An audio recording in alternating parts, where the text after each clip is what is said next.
నేను చాలా ఆలస్యంగా వచ్చాను, దానికి మీరు క్షమించాలి. రాజకీయ ఖైదీల విడుదల అనేది ఇప్పుడు మనం అడుగుతున్న సమస్య కాదు. ఇది దాదాపు 2 దశాబ్దాల క్రితం బాంబేలో జరిగిన ఒక పౌర హక్కుల సంఘాలు, అన్ని దేశాల్లో ఉండే పౌర హక్కుల సంఘాలను కలిసి రాజకీయ ఖైదీల విడుదల అనేటువంటిది ఒక అంశంగా పౌర హక్కుల సంఘాలు పోరాడాలి అని ఒక నిర్ణయం తీసుకున్నారు. నాకు తెలిసి నేను కూడా ఢిల్లీలో, బాంబేలో, కలకత్తాలో ఈ పొలిటికల్ ప్రిజనర్స్ రిలీజ్ చేయాలని సభల్లో మాట్లాడాను.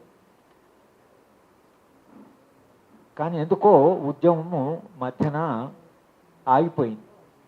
చాలా పౌర హక్కుల సంఘాలు చేస్తున్న ప్రయత్నము అలాగే కొనసాగితే పరిస్థితి ఎలా ఉండేదో, కానీ భిన్న కారణాల వలన ఈ సమస్య ముందుకు పోలేదు. నిజానికి సాయిబాబా మీద పెట్టిన కేసులలో ఒక ఆరోపణ, ఆయన రాజకీయ ఖైదీలను విడుదల చేసే పోరాటంలో పాల్గొంటున్నాడు కూడా ఒక అక్యుజేషన్. ఆయనకు వ్యతిరేకంగా, అంటే ఆయనకు ఆరోపణలో ఇదొక ఆరోపణ ఆయన కేసులో. అది జడ్జ్మెంట్లో కూడా రాశారు. సాయిబాబా మీద వచ్చిన జడ్జ్మెంట్లో కూడా మావోయిస్ట్ పార్టీ ఇచ్చినటువంటి చాలా డిమాండ్స్కి రాజకీయ ఖైదీలను విడుదల చేయాలని విప్లవ పార్టీ అంటుంది. కాబట్టి దాని కొరకు సాయిబాబా పనిచేస్తున్నారని కూడా దీనికి లింక్ పెట్టి అది ఆరోపణ ఆయన మీద చేశారు. ఈ రాజకీయ ఖైదీల విషయంలో ఛత్తీస్గఢ్లో అలెక్స్ బాల్మీనాను కిడ్నాప్ అయినప్పుడు నేను, బిడి శర్మ గారు ఈ నెగోషియేషన్ ప్రభుత్వంతో చేసినప్పుడు ప్రధానమైన డిమాండు ఈ రాజకీయ ఖైదీలని వదలాలి. అది అంటే ఒక లీడర్ని వదలాలన్నారు. సెకండ్ డిమాండ్ ఈ ఖైదీలను వదలాలి అనేటువంటిది ప్రధానమైన డిమాండ్గా. మా 10 రోజుల నెగోషియేషన్స్లో ఛత్తీస్గఢ్ ప్రభుత్వంతో రోజు రాజకీయ ఖైదీల గురించి, విడుదల గురించి మేము అడగడము, ప్రభుత్వము రోజు ఏదో ఒక, అవి కోర్టులో ఉన్నాయి, జ్యుడిషియరీ ఉంది, రూల్ ఆఫ్ లా ఉంది, మా చేతిలో లేదు, మమ్మల్ని మేము ఆర్బిట్రర్గా ఎట్లా రిలీజ్ చేయగలము, ఇలా ప్రభుత్వం వాదిస్తుంది. నేను చెప్పిన అవన్నీ మీరు ఏం చెప్పకూడదు, అవన్నీ మీ చేతిలోనే ఉంది.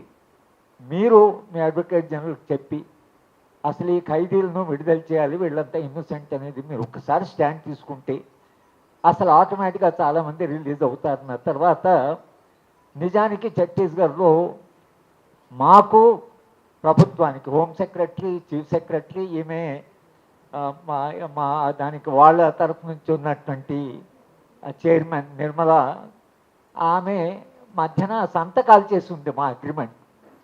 దాంట్లో కలెక్టర్ విడుదలైన మరుక్షణమే, అంటే గంట సేపట్లో ఈ committee, Nirmala Buch, chief secretary, తర్వాత డీజీపీ, నన్ను ఆ డీజీపీని ఎందుకు పెడతారమ్మా, డీజీపీ కదా, వాళ్ళే కదా అపోజ్ చేసినట్టే, ఆమె సార్ డీజీపీ ఉంటే ఇమీడియట్ రిలీజ్ పాసిబుల్, లేకపోతే వాడు మళ్ళీ అబ్జెక్ట్ చేస్తాడు మనం రిలీజ్ చేస్తే అని ఆమె చెప్పింది. ఏంటంటే గంటలో మేము జైలుకు పోవడం ప్రారంభిస్తాం, ప్రతి జైలుకు వెళ్ళి అక్కడ కూర్చుంటాం, మొత్తం లిస్ట్ ఇస్తాం, అక్కడికక్కడ రిలీజ్ అనేది మేము ఆర్డర్ ఇస్తాం.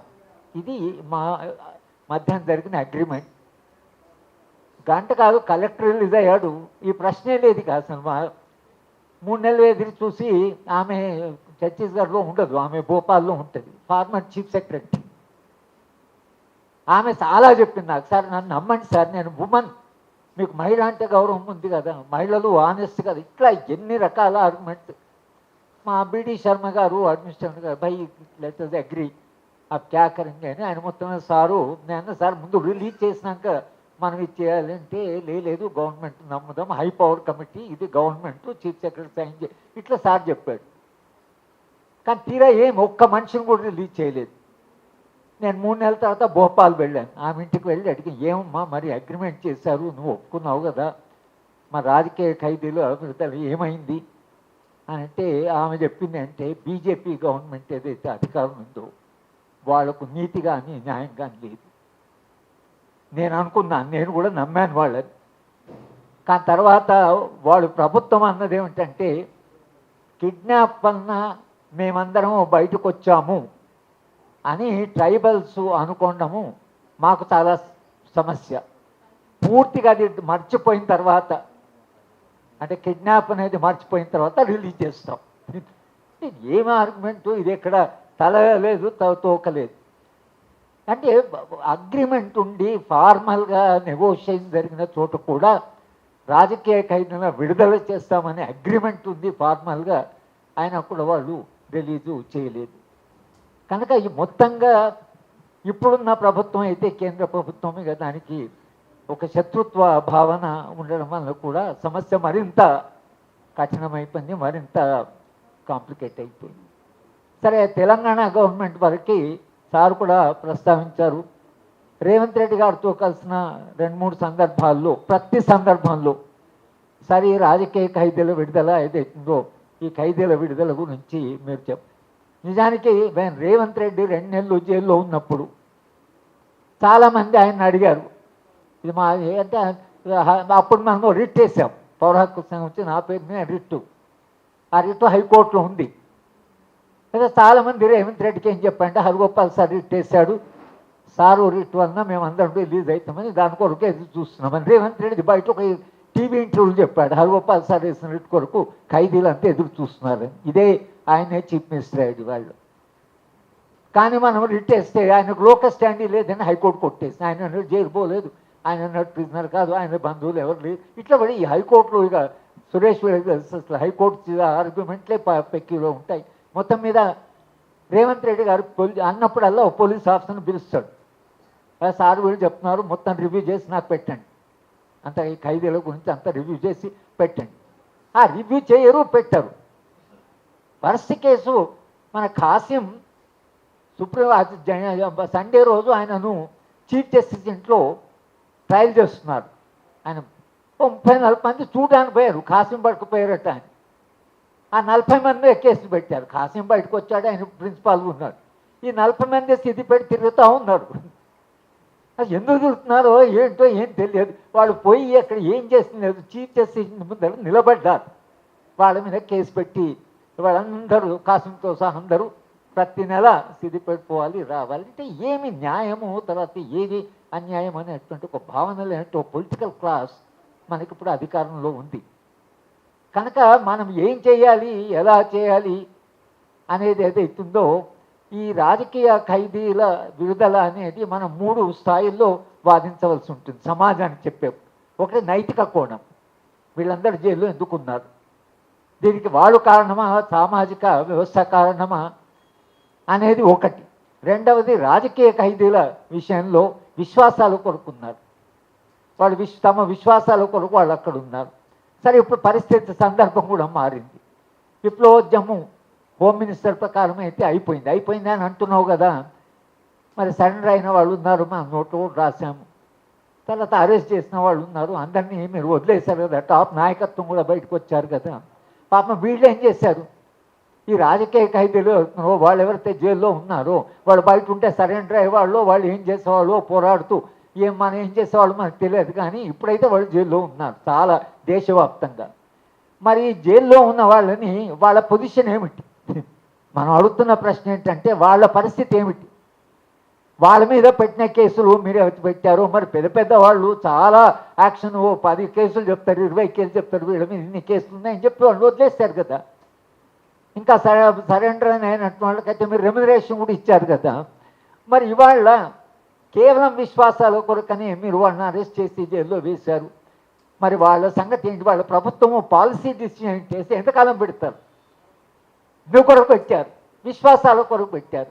ఆ విశ్వాసాల మీద జరుగుతున్న పోరాటం ఏ కారణం మీద అయితేమి ఇప్పటికీ ఆ పోరాటం వెనుకంజ వేసింది. ఆ పోరాటంలో పాల్గొన్న వాళ్ళు బయటకు వచ్చారు. వాళ్ళందరినీ మీరు ఇక్కడైతే తెలంగాణలో ముఖ్యమంత్రి గారు మీరు కలిశారు, వాళ్ళు టాప్ నాయకత్వం కలిస్తే మీ రాజకీయాలు మీరు చెప్పుకోండి, మాకేం అభ్యంతరం లేదు, మీ విశ్వాసాలు మీకు ఉండనివ్వండి, మీ రాజకీయాలు మీరు చెప్పుకోండి అని అన్నాడు. అన్నప్పుడు జైల్లో ఉన్న వాళ్ళు బయటకు వచ్చి వాళ్ళు రాజకీయాలు చెప్తారా, వాళ్ళ విశ్వాసాలు నిలబడతారా, లేక వాళ్ళ కుటుంబాలు జాయిన్ అది ఆ చాయిస్ వాళ్ళకు వదలాలి. కానీ వాళ్ళ నైతికంగా కానీ లేదా చట్టబద్ధంగా కానీ పొలిటికల్గా కానీ రాజకీయ ఖైదీలను అక్కడ పెట్టడం అనేది అది చాలా అన్యాయం. అది అన్యాయమే కాకుండా అది ఒక రకంగా అనాగరికం కూడా. మనుషులు తమ విశ్వాసాల కొరకని వాళ్ళు పోరాడితే, విశ్వాసాల కొరకు మీరు ఎప్పుడైతే వాళ్ళని జైల్లో పెట్టారో, వీళ్ళతో పాటు అమాయకమైన ఆదివాసులను పెట్టారు. పాపం వాళ్ళకి తెలియని కూడా తెలియదు ఎందుకు జైల్లో ఉన్నారు. చాలామందికి వాళ్ళకి తెలియదు ఎందుకు తాము జైల్లో ఉన్నారు, ఎందుకు తాము అరెస్ట్ చేశారు. అయితే వాళ్ళ పరిస్థితి ఎంత అన్యాయం అంటే, బేలాభాగ్య ఒక సందర్భంలో చెప్తూ ఆమె ఈ ట్రైబల్స్ కోర్టుకు వస్తారు, వాళ్ళు జైల్లో ఉన్నారని. కేసు ఎప్పుడు వస్తుందో తెలియదు, కానీ వాళ్ళు వచ్చి వాళ్ళకి ఏం షెల్టర్ ఉండదు, డబ్బులు ఉండవు. ఒకరోజు ఉడికిన అన్నాన్ని కడుగుతున్నారట. అన్నాన్ని కడగడం ఏంటని ఈమె పోయి, ఏంటి అన్నాన్ని కడుగుతున్నారు ఏంటంటే, అన్నం ఎప్పుడో 3-4 రోజుల క్రితం కనుక పాసిపోయింటుంది, ఆ పాసిపోవడం కొనగా కడిగి తింటున్నాం. అంటే ఇదెంత అమానవీయమైన, అంటే ఈ సంఘటన చెప్తే మనసుకు కదిలిపోతుంది అసలు. పాపం వాళ్ళు ఎప్పుడు కేసు వస్తుందో, ఎప్పుడు ఆర్గ్యుమెంట్ అవుతుందో, ఎప్పుడు రిలీజ్ అవుతుందో వాళ్ళకి ఏం తెలియదు. అంత అమాయకత్వంలో ఉన్న వాళ్ళని తీసుకొని జైల్లో పెట్టారు. ఏం ప్రభుత్వం ఇది అసలు? ప్రభుత్వానికి ఏం బేసిస్ ఉన్నది? దీన్ని పరిపాలించే అధికారం ఏం హక్కు ఉంటుంది, ఏం నైతిక హక్కు ఉంటుంది అనే ప్రశ్న అయితే ఉంది. ఇది సార్ చెప్పినట్టుగా మొత్తంగా మనము తెలంగాణ వరకు అయితే మాట్లాడే, ఇంకా ఈ కనీసం కలుస్తున్నాము, మాట్లాడే హక్కు ఉంది. కానీ ఢిల్లీ స్థాయిలో మేము పీస్ ప్రపోజల్ పెట్టిన మర్నాడే పిల్లల్ని, మాతో ఉన్న స్టూడెంట్ తీసుకెళ్లారు, బట్టలు ఇప్పారు, టార్చర్ చేశారు, భయపెట్టేశారు. దాంతో ఈవెన్ PUCL లాంటి సంస్థ కూడా వెనక్కి వెళ్ళిపోయింది. ఇది ఇప్పుడు టైం బీయింగ్ ఇప్పుడు సాధ్యం కాదు, ఇప్పుడు మనం శాంతి ప్రయత్నం చేయకూడదు అని వాళ్ళు నిర్ణయం తీసుకున్నారు. మా అందరినీ మొత్తం ఆ కమిటీలో తీసేసాము, అది దాన్ని ఒక నిర్ణయం. కానీ మళ్ళీ నేను మాది గ్రూప్ ఉంది, సిగ్నల్ గ్రూప్, ఆ రోజు ప్రయత్నం చేసిన వాళ్ళు. మళ్ళీ నేను కవితా శ్రీవాస్తవ గారికి, మరి పొలిటికల్ ప్రిజనర్స్ కేసు అన్నా ఇప్పుడు మరి టేకప్ చేయాలి అని అంటే, ఇది తప్పకుండా మనం టేకప్ చేయవలసిందని ఆమె జవాబు ఇచ్చింది. ఇది జాతీయ స్థాయిలో జరగాలి, ఇక్కడ రాష్ట్ర స్థాయిలో జరగాలి.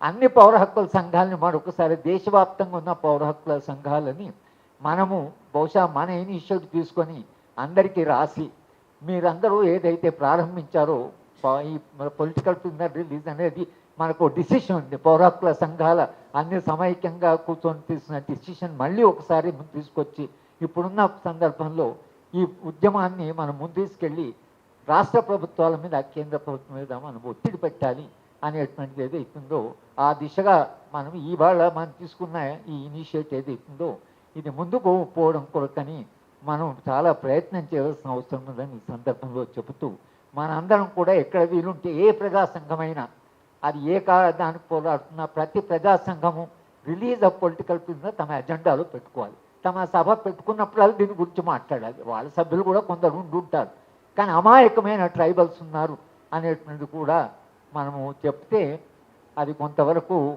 నిజానికి ఒక విషయం చెప్పాలి, ఈ కలెక్టర్ భార్య ప్రెగ్నెంట్, అలెక్స్ పాల్మీనా.